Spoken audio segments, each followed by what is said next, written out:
Courtney, Here. Kathy, Here. Dave, Here. Chris, no, Molly, no, okay, Joe here, okay. Everybody here but Chris and Molly in one way or the other. Let's go to the minutes. Other than the spelling issue that Scott confessed to, any other things that need to be addressed or updated?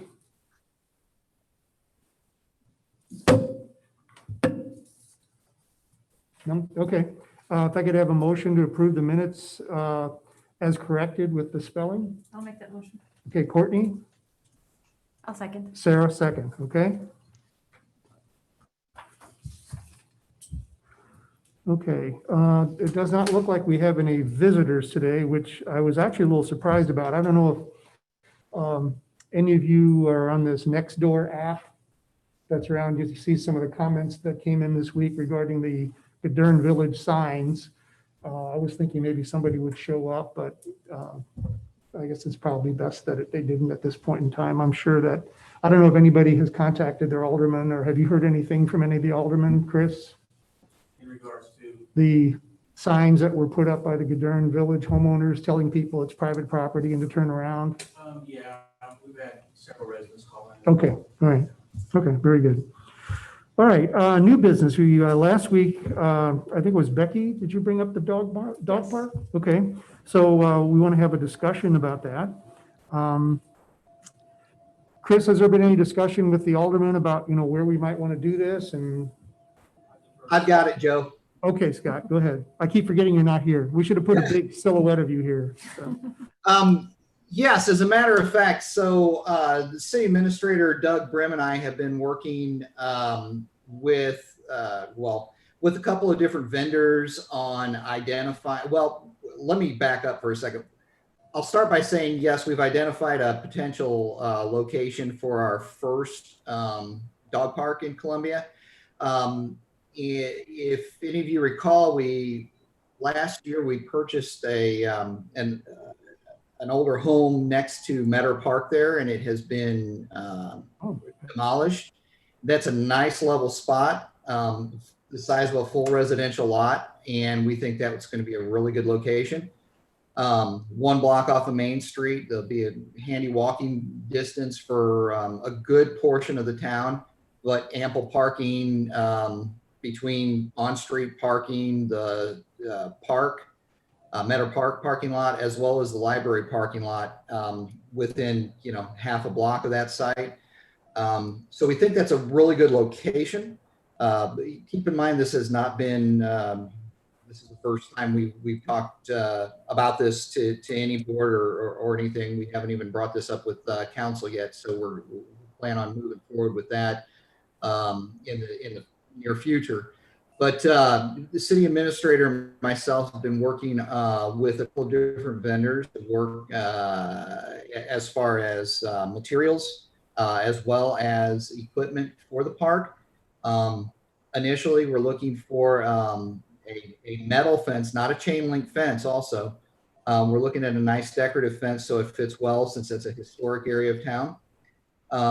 We're looking for, we've at least initially have benches, a couple of shade structures, water fountains, as well as dog waste stations that have the plastic bags and the waste containers there. And then actually we're looking at some equipment for a small agility course layout too, to have a little bit more to do than just sit there and look at your dog. So right now we are working with some vendors. We believe that we can get that for a total budget, if we do the labor for installation of everything, roughly in the $30,000 to $40,000 range. So we feel that would be a good value and a good location for a first dog park in town.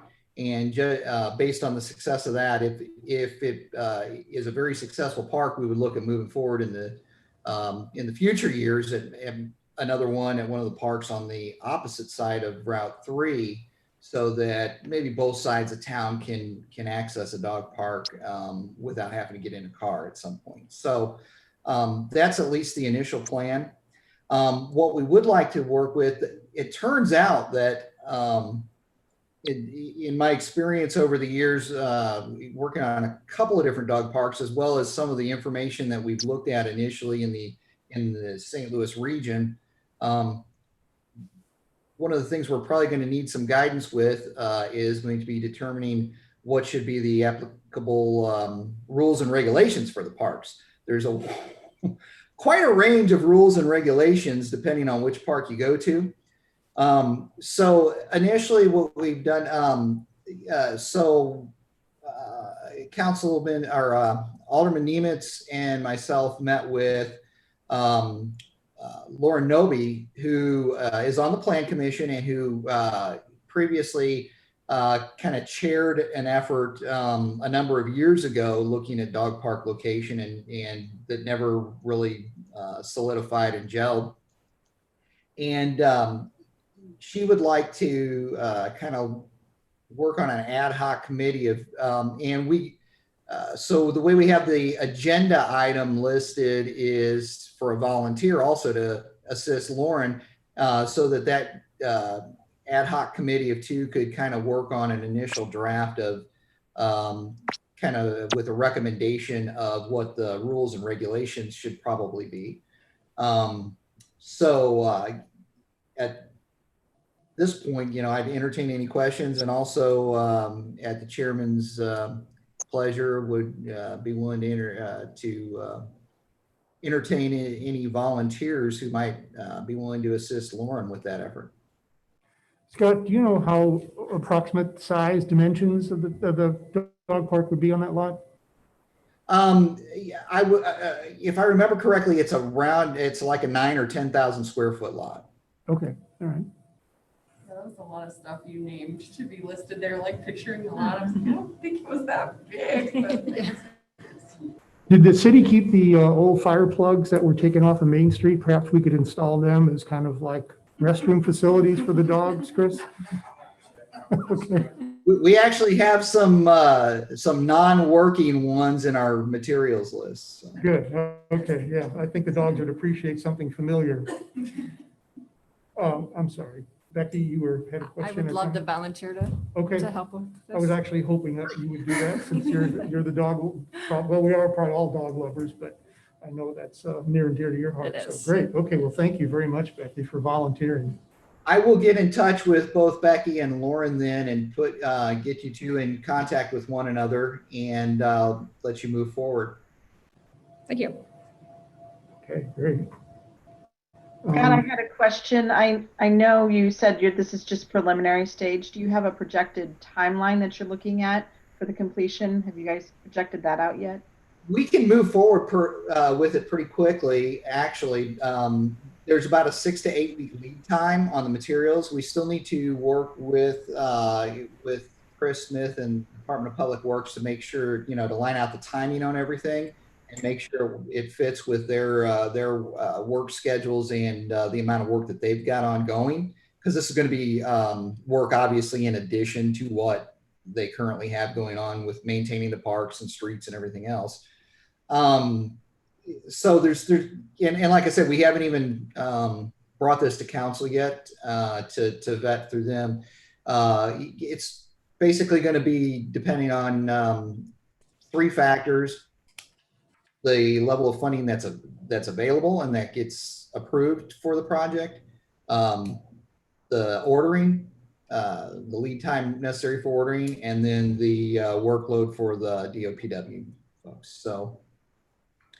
I know that doesn't exactly answer your question, but from the time we get approvals, we could get working on it within 1 to 2 months. Well, my recollection is they did a good job of grading that property after the house was taken down. So it's really a matter of the fencing and the other dog-friendly features that we decide to add to it, correct?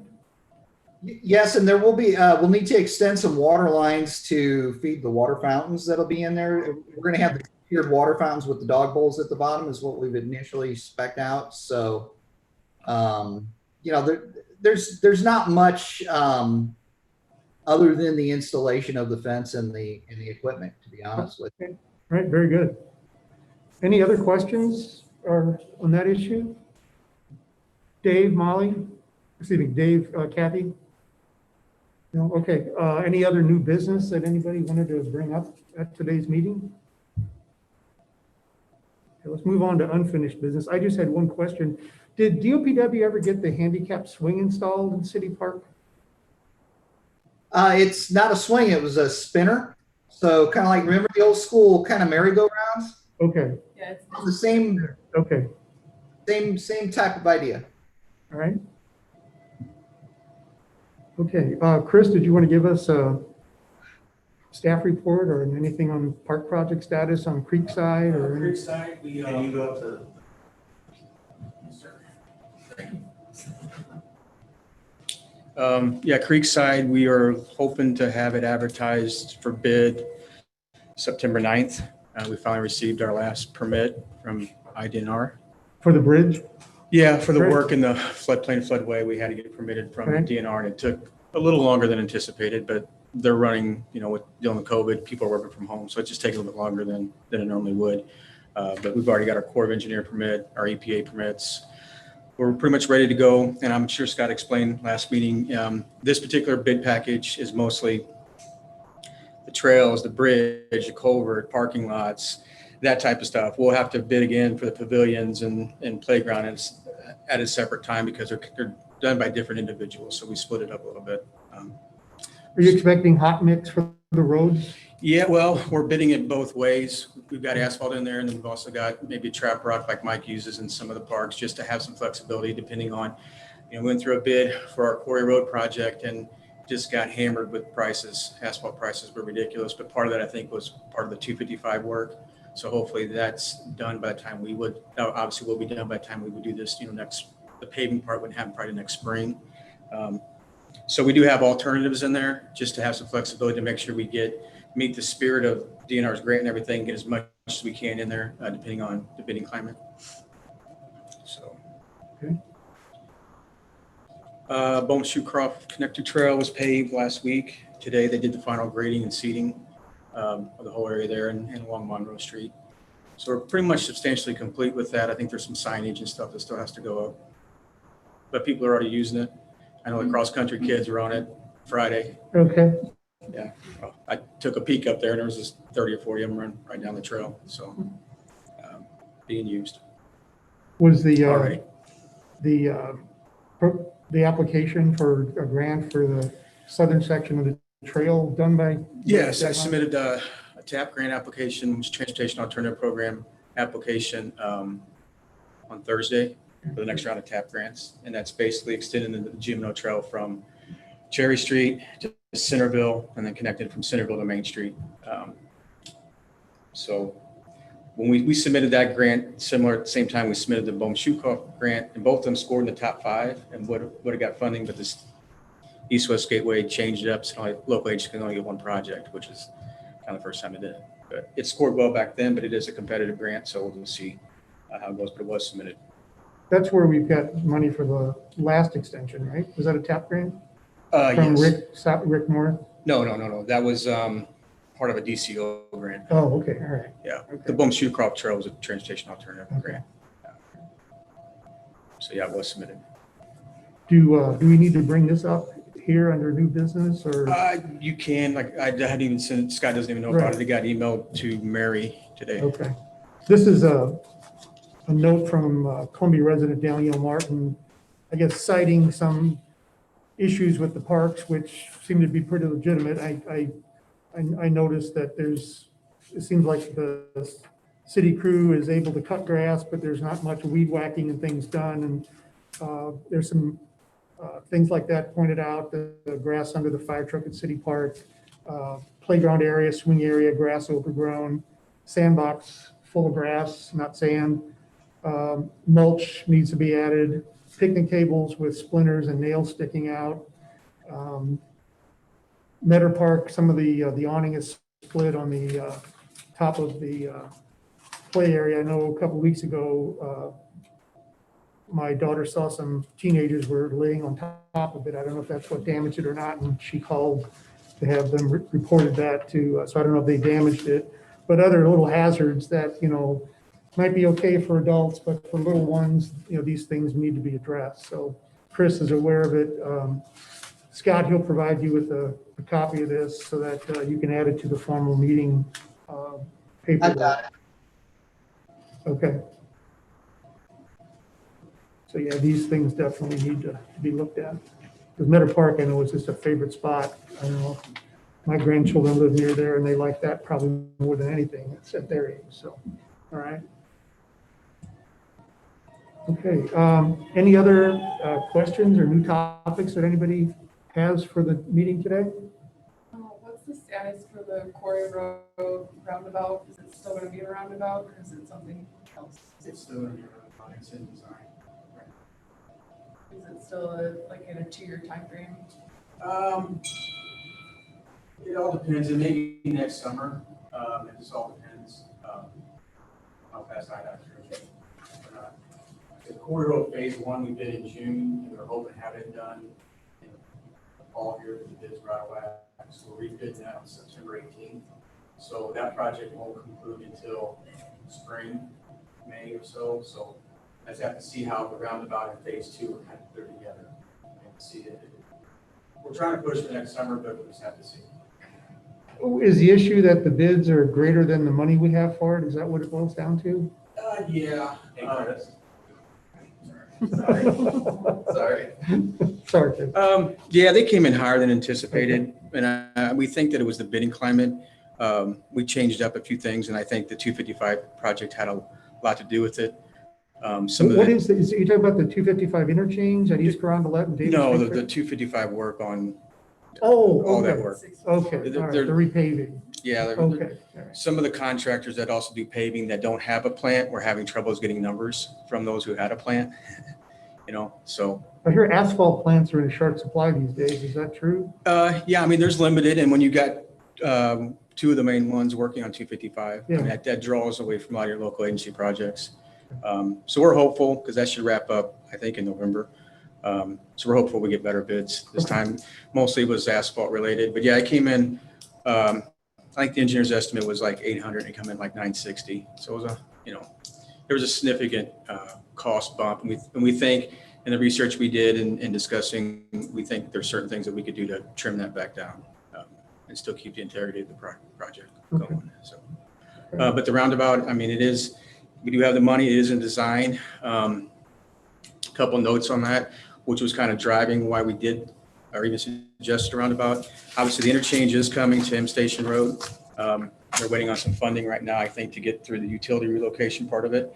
So there will be an interchange coming there. At M Station or Davis Street Ferry? M Station. Oh, really? I Yeah. thought the paper said Davis Street. They Ferry. call it Davis Street, but it's actually at M Station Road, so. Oh, okay. So you can get off the highway there? that's- Correct. And so, you get the backup on Route 3 now, you're going to, instead of going all the way down to Dupont and coming in, you're going to be a mile closer. More and more people are going to use that and try Yeah. to cut down Quarry. Okay.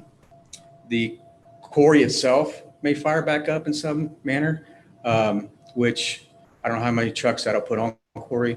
And then also, if you look at the subdivisions that we already got platted, we could have up to 300 or 400 platted homes up there in a short order of time, and all that volume obviously is coming through You're Quarry talking Road. about Walnut Ridge, right? Pardon? You're talking about Walnut Ridge. Walnut Ridge has got their phase 1 that they're finishing up, trying to get the improvements done. There'll be a phase 2 of Walnut Ridge. There's also an area up, extend Brellinger and go across the old Rick Road.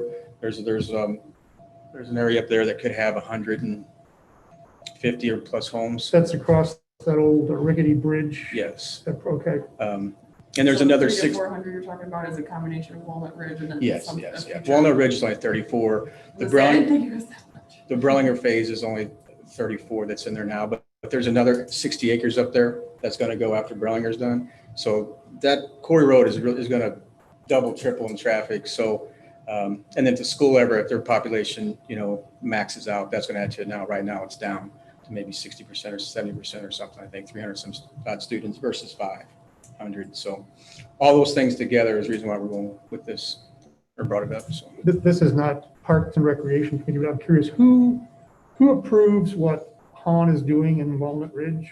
And who polices them? For example, the mess they left at Palmer and Rick Road. We mean, discussed that with them. They've knocked the cover off the storm sewer there. I think that was us when we moved. Okay, but It's I mean, good. right now, there's no water flow from Palmer is gonna go right out into the street and take that mud all back out there, because all somebody did was push it back and they haven't cleaned that area up. Our guys currently are out doing what they call inspections, and it's on the list. He's got to address it. So they're doing that.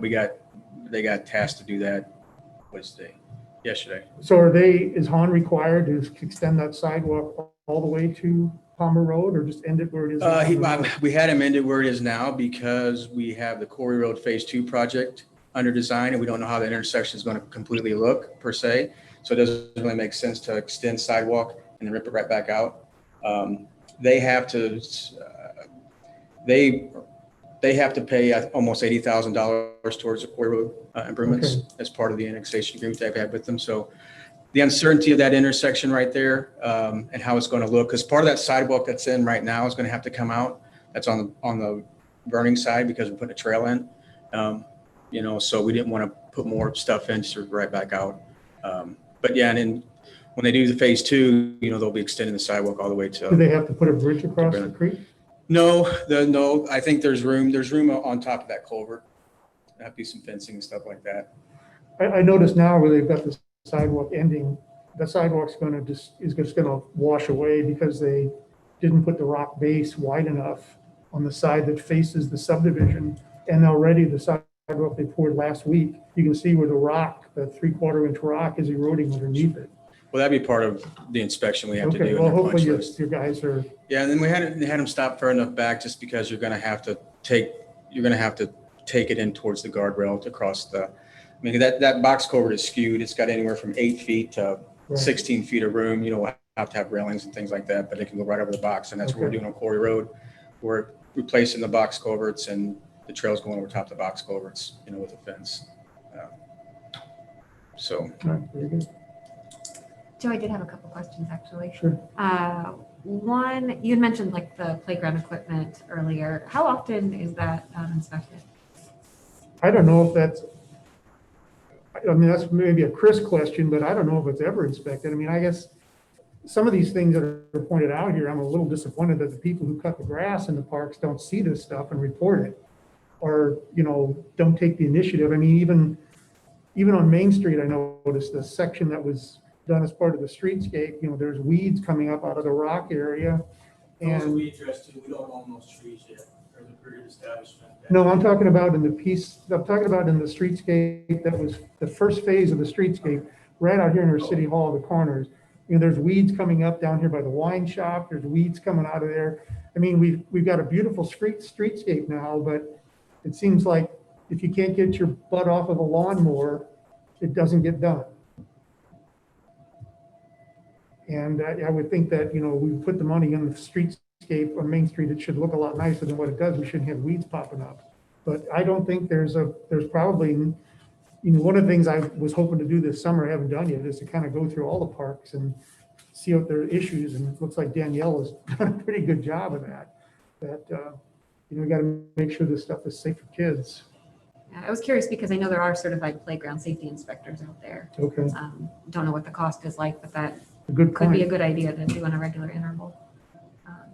That was one question. Then the other one, somewhat related to the dog park, but I noticed, and I'm sorry, I don't know how to pronounce the park in the center of town. Can you please help me?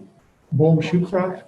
Okay, thank you. When I'm walking there on the trail, there's signs that dogs aren't allowed, but there's dogs all over the trail, and there's dog waste stations. So I wondered if it would be possible to entertain removing those signs if it could in fact be dog friendly, because it seems to be accepted anyway. Something to potentially discuss in the future. Yeah, I personally don't see any reason why dogs shouldn't be allowed on the trail. I think that's one of the few animals. We don't want people walking, horseback riding on the trail or anything like that. and we don't want motorized vehicles, but it is an inconsistency Yeah. to have that. And I don't know if we've ever, It's not inconsistency. If you want to know the reasoning behind it, I can. sure, go ahead. Because we get sure. We had several people contact us about, there's not a place, if they fear dogs, if they had a problem with dogs, people don't leave their leashes on the appropriate length that they're supposed to be. They're stretched out 12 feet long. So we have one trail in the park, 1 mile, 1 linear mile, and there is 40 other acres in that park for you to walk your dog. That's the only public ground in the entire city where it was decided at the time to not allow dogs on this particular trail. It's 8 feet wide. It's not 10, it's not 12. All our other trails are 10 and 12 in accordance with specs now that are required. So you have to realize when we hear from constituents, not everybody is a dog lover, and they want to be able to walk places also on smooth pavement where they can go. This was the reasoning. It's not an inconsistency. When you enter the park on Evergreen, there's a dog station. When you enter the park on Temple, there's a dog station. The message is, could you please take care and pick up after your dog when you enter the park? So if you want to know the reasoning, that's it. Okay, good explanation, thank you. I mean, you have to realize when you're in our Yeah. position, not everybody is of like thinking or like mind, and you try to accommodate everybody. And that is the only place on public property in the city where it was suggested, since it was 8 feet wide, there's no center line, to not have the dogs on the trail. And you'll see a lot of people are considerate, they walk on it, have their dogs in the grass outside of it. But a lot of people have this leash out 10 feet long and they're coming down the trail, and everybody that doesn't care to be on there at the same time with a bike.